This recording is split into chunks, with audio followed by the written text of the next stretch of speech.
Die tema van vanoggend se woord is gaan vir goud. Gaan vir goud.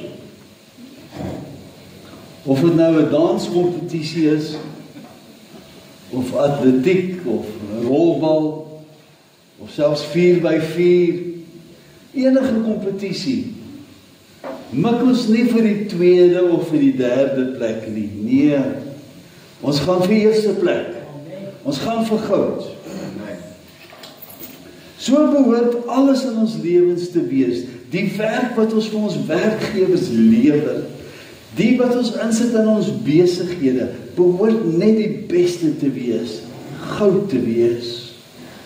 Maar so ook ontdek ons dat goud ook van toepassing is in ons geloofslewe. Ek wil hier 'n bietjie die geskiedenis inneem en ek neem hier na King Solomon. King Solomon, who came into power after his father, King David. As we know, the favor of God was on King Solomon. Koning Salomo het geweldig ryk geword. En is gelyk deur okay, ek gaan maar net aangaan. Ja. Okay, as jy nie kan hoor nie, kom asseblief vorentoe. Ons praat, ek neem hier na 1 Konings 10 vanaf vers 14 toe. En die gewig van Salomo se inkomste aan goud in 1 jaar was 666 talente goud. Nou ek het dit omgewerk en dit werk uit so 25 ton goud per jaar was sy inkomste. So net so oor die 2 ton goud in 1 maand. So nou waar gaan ons nou die volgende maand se goud sit? Dis nog 2 ton. Maar vers 14 is interessant. Ek wil net weer vir julle lees. En die gewig van Salomo se inkomste aan goud in 1 jaar was 666. Now verse 14 refers to an income of 666 talents of gold in a year. And some scholars have suggested that the number 666, though it is a description of wealth, is also a number with spiritual meaning. We know that of Revelation. And this suggests that it is the start of a spiritual downfall and a change of focus in Solomon's life to worldly possessions. Maar hy gaan aan, in vers 15 sê hy, behalwe wat ingekom het, dis nou behalwe die goud, behalwe wat ingekom het van die koopmans wat rondtrek, dit is belastings, en van die wins van die handelaars, dit is soos gelyk staan aan BTW, en van al die konings van die gemengde bevolking het 'n reëling met hulle gehad, en van die goewerneurs van die land. En koning Salomo het 200 groot skilde van geslae goud gemaak. 600 sikkels goud. So hy het 'n skild gemaak en toe het hy die skild nou oorgetrek met goud. Nou 600 sikkels goud is gelykstaande aan 7 kilogram. So jy 7 kilogram op 1 skild. Dit werk uit teen R2240 'n gram. Werk dit uit so na R15 miljoen elk vir elke skild. Het hy op hierdie skild gesit. Nou het ek gedink, weet jy, as ek 2 van daai skilde kon kry, dan sou ek by die deure vir die auditorium 1 skild die kant en 1 skild. Sal dit nie pragtig lyk nie? Amen. En toe dog ek, as ek miskien 8 kan kry, sal ek 4 teen hierdie muur sit en 4 teen daai muur. Dit is so, wow, dit is net wys van die voorsiening van die Here. Maar hy het 200 gemaak. 200 van hierdie skilde. Ek gaan vers 17. Maar dis nie genoeg nie, hy maak 300 klein skilde van geslae goud, so hy maak weer kleiner skilde, trek dit oor met goud. 3 minus goud is 1,5 kilogram per skild. En hy het op elke klein skild gebruik en die koning het dit in die huis van die Libanon bos gesit.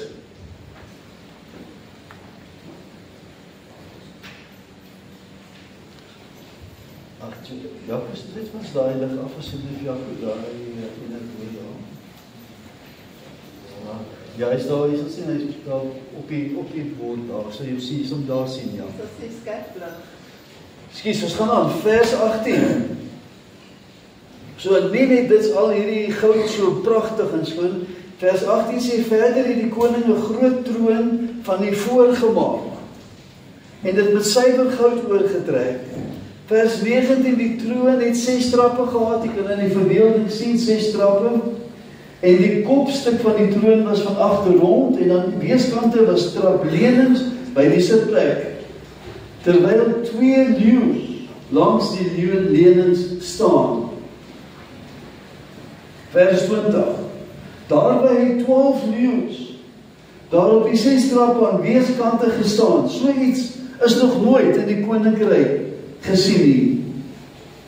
Vers 21 gaan nog 'n bietjie verder en hy praat van die drinkservies van koning Salomo was van goud en al die voorwerpe van die huis van die Libanon bos van fyn goud. Silwer was daar nie by nie. Dit is in die dae van Salomo as niks werd gereken nie.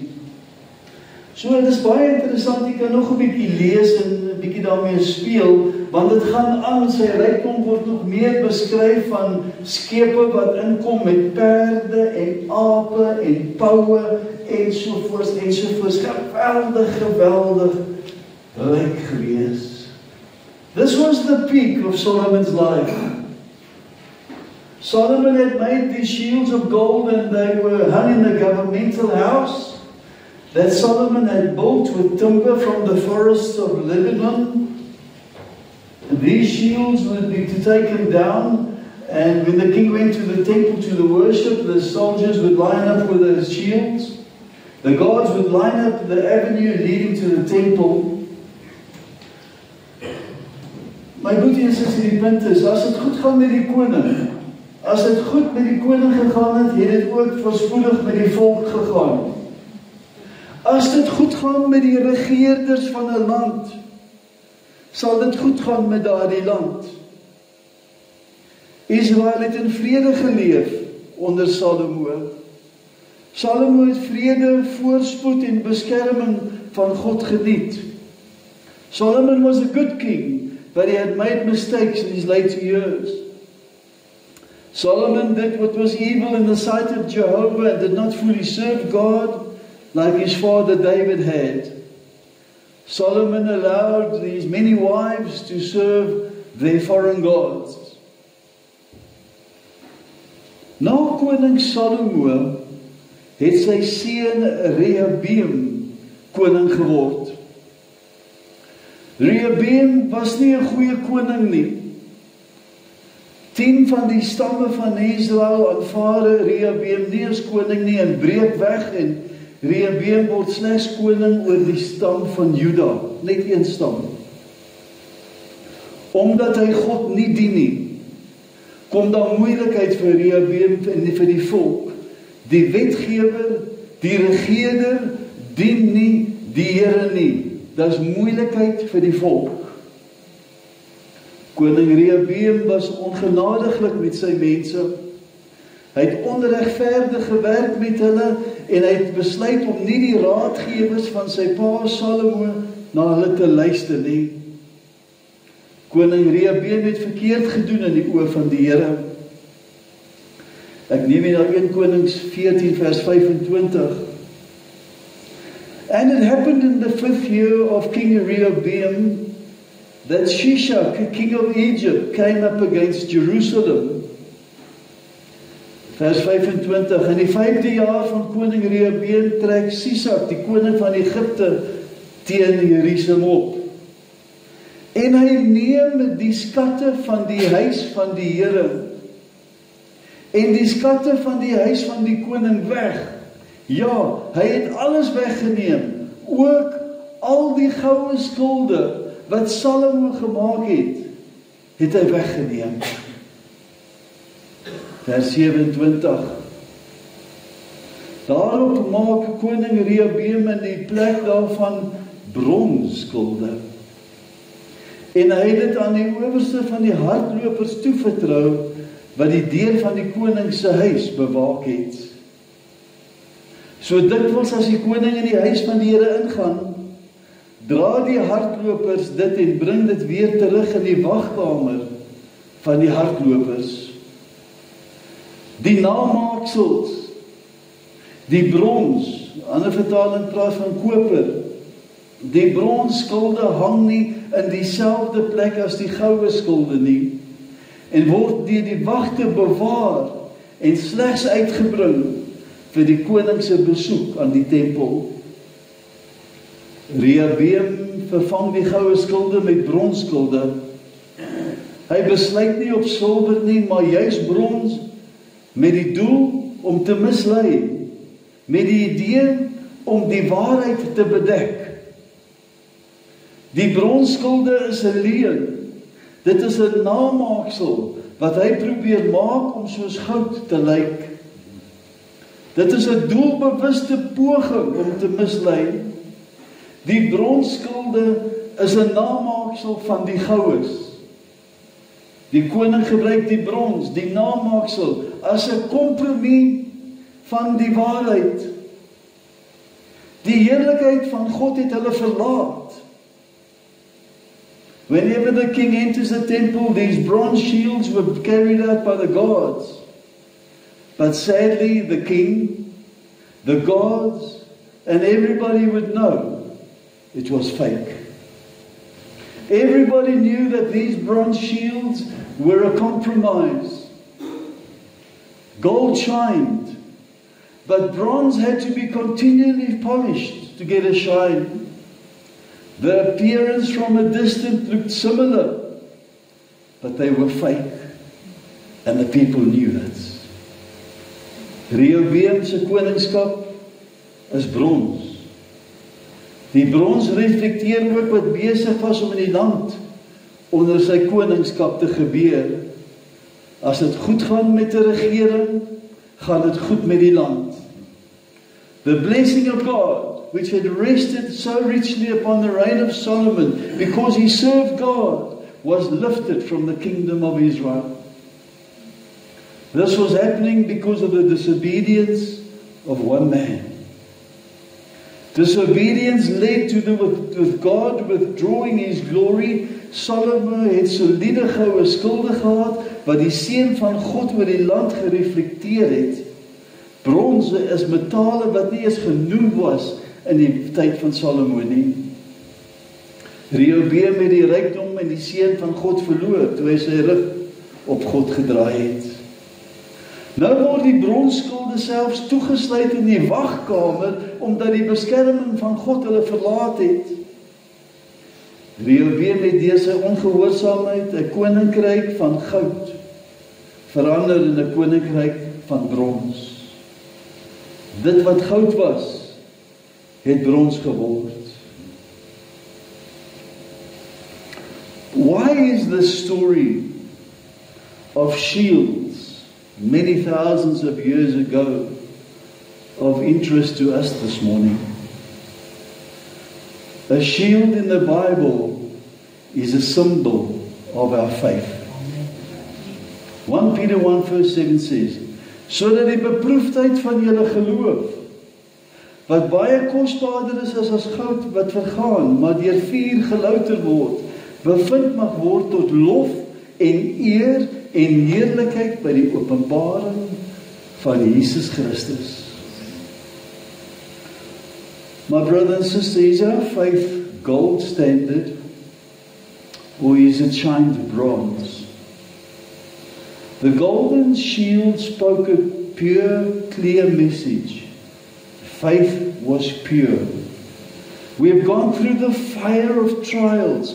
Our faith has been tested. Our faith has been purified. It is of a gold standard. The Bible tells us that we only need faith the size of a mustard seed. Vir my so kosbaar hoe die Here altyd bevestig my boodskap in die opening waar Gerby gepraat het van 'n mosterdsaad geloof. The Bible tells us we only need faith the size of a mustard seed. We do not need big faith. Ja, dink 'n bietjie hieroor. We only need pure faith, the size of a mustard seed that has gone through the fire of purification. Usually the problem is not a lack of faith, but the problem we battle with is unbelief. Let me repeat this. Usually the problem is not a lack of faith, but the problem we battle with in life is unbelief. We pray for something, but we do not really expect or look for the answer. Die woord praat hiervan. Ek neem die gou na Markus 5:35 toe. Terwyl hy nog spreek, kom daar mense van die owerste van die sinagoge se huis en sê, "U dogter is dood. Waarom val u die meester nog lastig?" Vers 36, maar dadelik. Is dit nie wonderlik hier? Sommer dadelik. Toe Jesus die woorde hoor wat gespreek is, sê hy vir die owerste van die sinagoge, moenie vrees nie, glo net. Do not fear. Just keep on believing. Moenie vrees nie, hou net aan glo net. Markus 9:23. En Jesus sê vir hom wat dit betref, as jy kan glo, alle dinge is moontlik vir die een wat glo. 24. En dadelik roep die vader van die kind met trane uit en sê, ek glo, Here, kom my ongeloof te hulp. Jy sien my boetie en sussie, dit is waarmee ons sukkel, eintlik sukkel. Geloof trek in een rigting. Geloof trek in een rigting. Ongeloof trek in die teenoorgestelde rigting. Geloof trek in een rigting en ons trek en soos tyd verbygaan, begin twyfel en vrees dat dit nie sal gebeur nie, en ongeloof word sterker en trek in die teenoorgerigting en naderhand hou ons op glo. Ons het geloof, maar ons het ook ongeloof wat ons breek. Ons het slegs 'n mosterdsaad geloof nodig, maar sonder ongeloof. Ja, ons glo dit kan gebeur en daarom bid ons, maar ons het moedeloos geword omdat dit so lank geneem het en ons verwag nie meer dat dit gaan gebeur nie. Ons het moeg geraak, ons het nie meer die verwagting nie. Vrees het begin om pos te vat. Hierin lê daar 'n les vir ons in ons persoonlike lewens. God takes our lives and purifies it through the fire of trials and testing. En dis nie lekker nie, dis hard. Until our faith turns into tested, pure, undefiled gold. Even if it's just the size of a mustard seed. We can rebel against this purification because it's painful. We do not want this, causes tears and compromise. We can compromise. Or we can come out of the fire, fit for service in the temple of God. The question is, what type of shield are we settling for? Is our faith shields of gold or shields of bronze? When the golden shields were lost under the rule of Rehoboam, there's no mention of repentance. There's no mentions of prayer or fasting to recover God's blessing. There's no mention of a plan of action to get back that which was lost. There's no mention of sadness when the glory was lost. There is just a contentment to compromise and be happy with the shields of bronze. Is hierdie waar in ons lewens? Leef ons 'n goue standaard? Of het ons kompromie toegelaat in ons lewens? Goud verwys na reinheid, goud verwys na praat, goud verwys na waarde. Jy sien my boetie en sussie, die reinheid van ons geloof, die waarde van ons geloof, kan geplunder word, kan verloor word. Dis die hartseer is dat ons kan gewoond raak om in kompromie te lewe. 2 Timoteus 2:20 Maar in 'n groot huis is daar nie alleen voorwerpe van goud en silwer nie, maar ook van hout en erdewerk, en sommige tot eer, maar ander tot oneer. As iemand hom dus hiervan deeglik reinig, sal hy 'n voorwerp tot eer wees, geheilig en bruikbaar vir die Here, toeberei vir elke goeie werk. Maar vlug vir die begeerlikhede van die jonkheid, en jaag na geregtigheid, geloof, liefde, vrede, saam met die wat die Here uit 'n rein hart aanroep. We need to remember that we are called to be vessels of honor. We are called to be vessels of gold. Rehoboam het die breë weg gekies. Hy het nie teruggedraai na God toe nie, maar was tevrede met kompromie.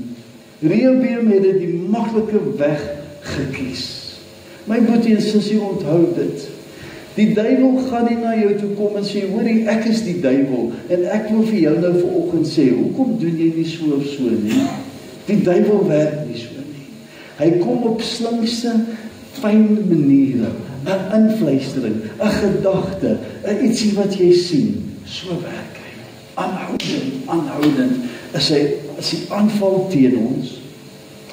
1 Peter 1 verse 6 encourages us. He says, be glad about this, even though it might not be necessary for you to be sad for a while because of the many kinds of trials you are suffering. Their purpose is to prove that your faith is genuine. Even gold, which can be destroyed, is tested by fire. And so your faith, which is more precious than gold, must also be tested so that it may endure. Then you will receive praise and glory and honor on the day when Jesus Christ is revealed. Praise the Lord. Isn't that amazing? Die woord leer ons dat ons liggaam is 'n tempel van die Heilige Gees. Hoe lyk die skilde van ons tempel?